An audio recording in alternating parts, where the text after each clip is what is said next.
Mari, tudo bem? Uma boa tarde a todos. O Fluminense encerrou a preparação pela manhã para esse jogo contra o São Paulo. O time viaja ainda hoje para a capital paulista e vai com novidade na defesa. O zagueiro e capitão Thiago Silva deve voltar ao time titular. Ele que foi preservado no jogo contra o Palmeiras, ficou no banco, entrou no segundo tempo só porque o Ignácio se machucou. Sofreu uma lesão no joelho direito e vai ficar até 6 semanas longe dos gramados. Nos treinos, o técnico Renato Gaúcho testou mudanças no ataque também.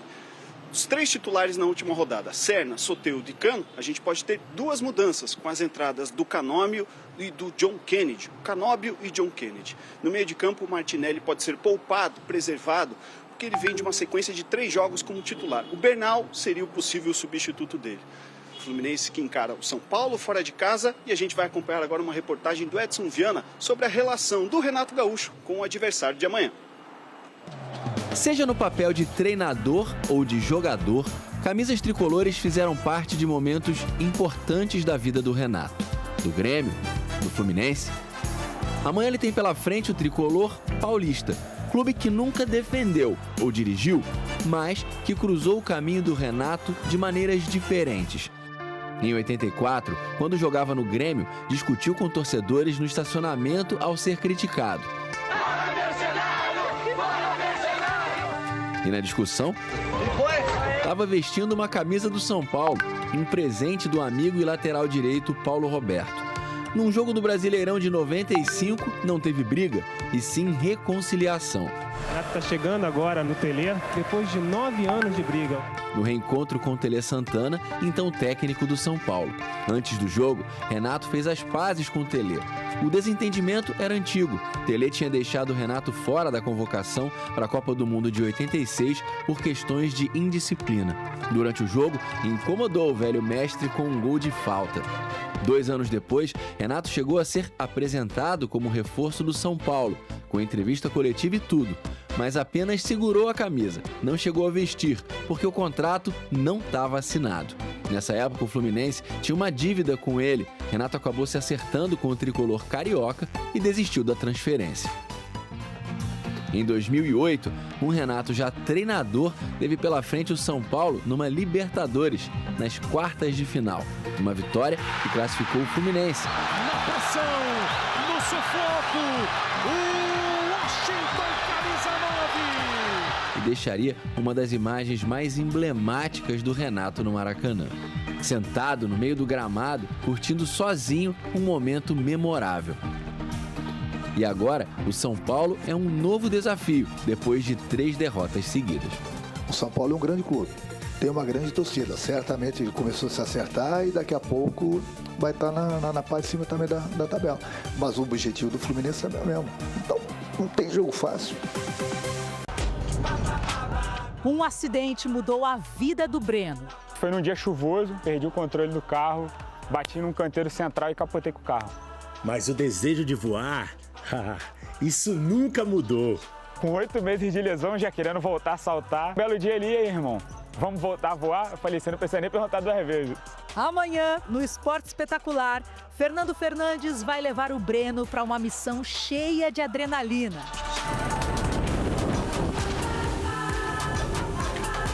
E ainda acompanhamos a rotina de atleta do ator Cauã Raymond. Amanhã vocês vão treinar comigo. Jiu-jitsu, corrida na areia, natação e a gente vai falar sobre muito mais. É o Tá Pago do Esporte Espetacular. É amanhã, logo depois de Viver Sertanejo. Até lá.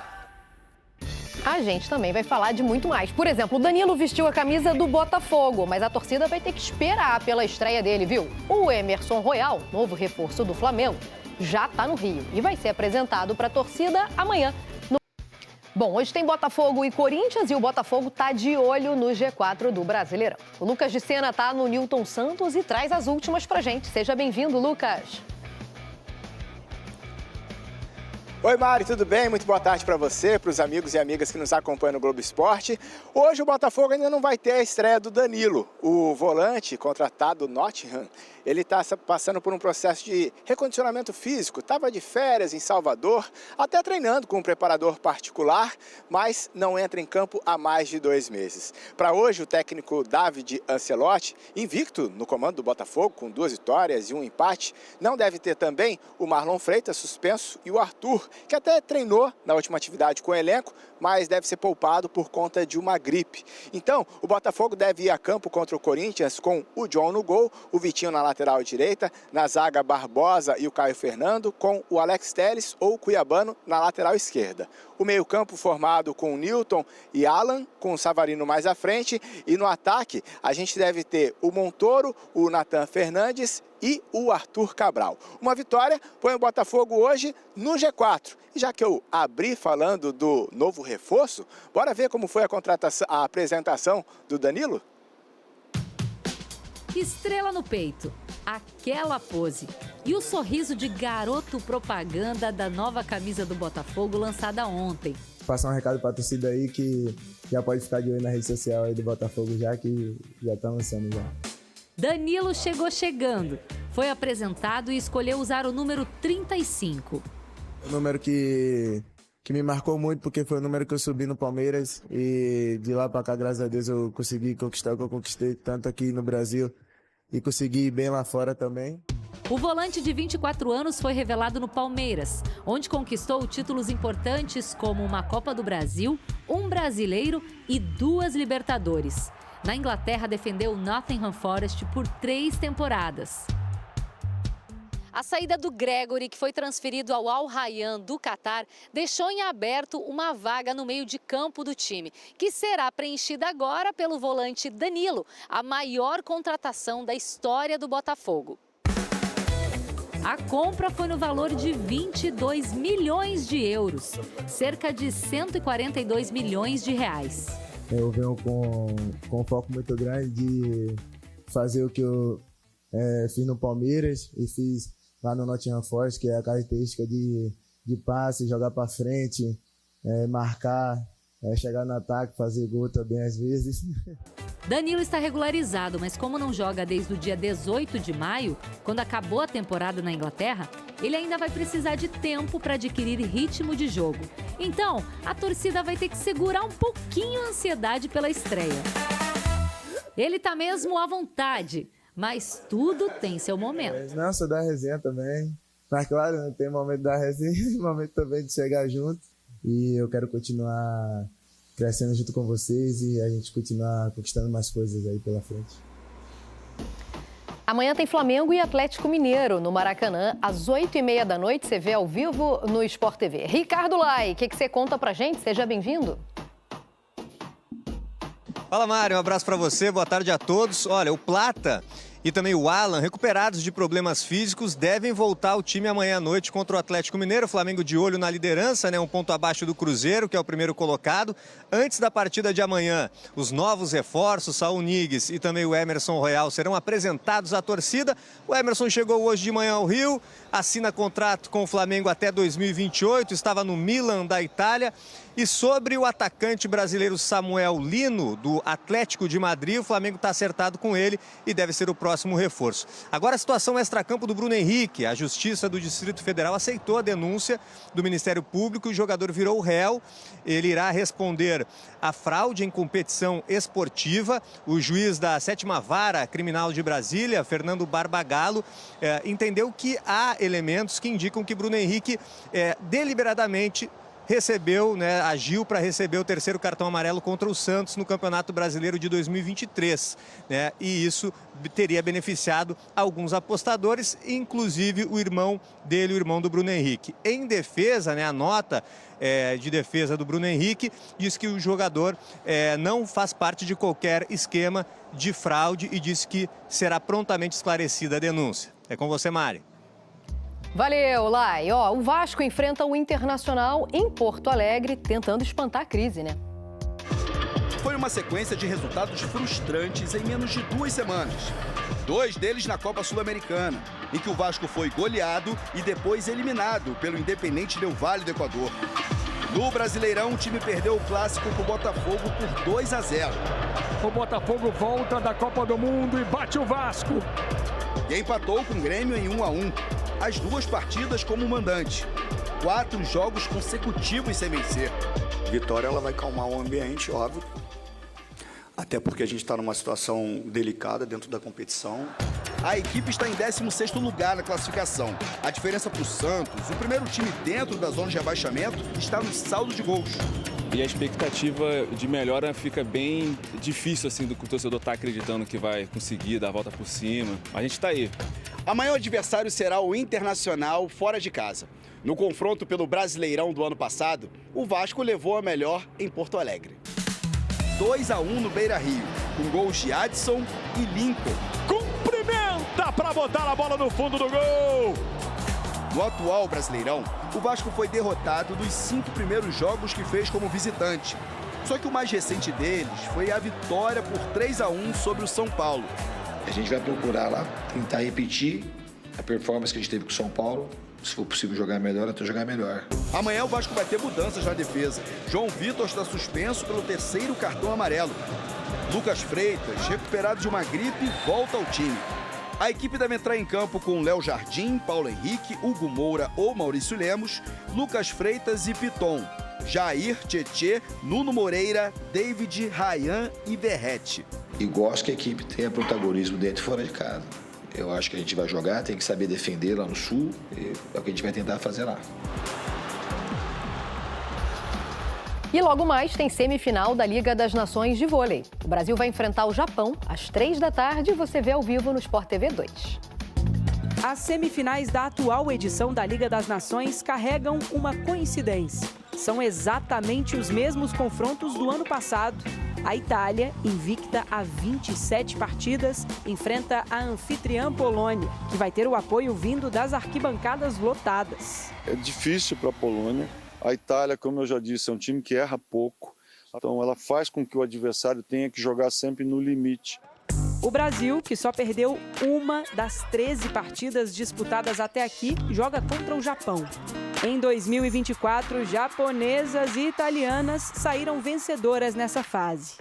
Pode ser uma ironia do destino ser tudo igual de novo e a gente ter uma oportunidade de construir uma história diferente. Então acho que agora é a chance da gente mudar o papel para poder ser feliz. Para isso, a seleção se inspira num duelo ainda mais recente contra as adversárias. Brasil e Japão se enfrentaram há menos de 2 semanas pela fase preliminar da Liga das Nações. E deu Brasil por 3-0. Não adianta fazer as mesmas coisas. Então, eles também tentaram mudar algumas coisas e a gente precisa trocar bola. Ou seja, nosso sistema defensivo precisa funcionar. Para a seleção brasileira, o que vai estar em jogo é a chance de disputar um título inédito. E atenção, hein? Já temos a primeira seleção finalista da Liga das Nações e é a Itália, que acabou de bater a Polônia por 3-0. Bom, amanhã, dentro do Esporte Espetacular, tem a etapa de Curitiba, do STU. Ele repete o ritual 1, 2, quantas vezes for necessário. Nicolas Falcão termina de dar uma volta na pista e vai direto falar com a Aline, a mãe dele. Ele vinha falar do que ele ia fazer e perguntava o que eu achava. Tem horas que eu entendo, mas tem horas que não. Não importa. Funciona. É a linguagem do afeto familiar. O pai Eduardo está sempre por perto também. O Nicolas Falcão tem 16 anos e é a primeira vez que ele disputa o circuito. Ele garantiu a vaga na elite do skate, conquistando o Campeonato Brasileiro Amador no ano passado. E hoje já é o primeiro colocado do ranking nacional. Acho que é muita vontade, sabe? Tipo, eu treino bastante, me dedico muito. Parte dessa disciplina ele ganhou ainda na infância. O Nicolas foi escoteiro por 4 anos. Ele é bom aluno do ensino médio, se destaca em matemática, na sala de aula não senta no fundão. E ontem tirou a 2ª maior nota da fase classificatória do STU de Curitiba, a 3ª etapa do Circuito Nacional de Skate. Não tenho que, falar que eu tenho que ganhar esse ano e tal. O que vir é consequência. O importante é eu fazer meu rolê e me dar bem ali e ficar feliz, sabe? 16 anos tem que fazer o rolê. Ó, já Você vai entender esse gesto aí da Marta contra a Colômbia. Ih, o que rolou, hein, gente? Calma aí. O Brasil empatou com a Colômbia e avançou em primeiro lugar do grupo na Copa América. Aquele climinha de rivalidade que contagia até a melhor jogadora de todos os tempos. O Brasil, 8. Era uma resposta da rainha à provocação dos colombianos nas arquibancadas de Quito. E aí, para não entrar muito na discussão com eles e tal, eu só mostrei o 8, né? Porque de 9 Copa América, o Brasil tem 8, eu não menti. O primeiro tempo do maior clássico sul-americano do futebol feminino estava pegando fogo. Até que a Linda Caicedo escapou da marcação da Marisa e obrigou a Lorena a sair do gol. Só que a goleira tocou com o braço na bola fora da área. A árbitra deu amarelo, mas 2 minutos depois foi chamada pela bandeirinha e mudou a cor do cartão para a revolta da delegação brasileira. É difícil porque, assim, a gente não tem o VAR. Com uma a menos, o Brasil até conseguiu melhorar na partida, especialmente no segundo tempo. Mas o placar não saiu do zero. E por pouco, a seleção não perdeu mais 2 jogadoras. Arthur Elias já tinha feito todas as substituições quando a Gabi Portillo sofreu uma entrada forte e voltou para o jogo no sacrifício. Depois, a Yaya tomou uma bolada no rosto num chute da Tarciane. Nossa Senhora!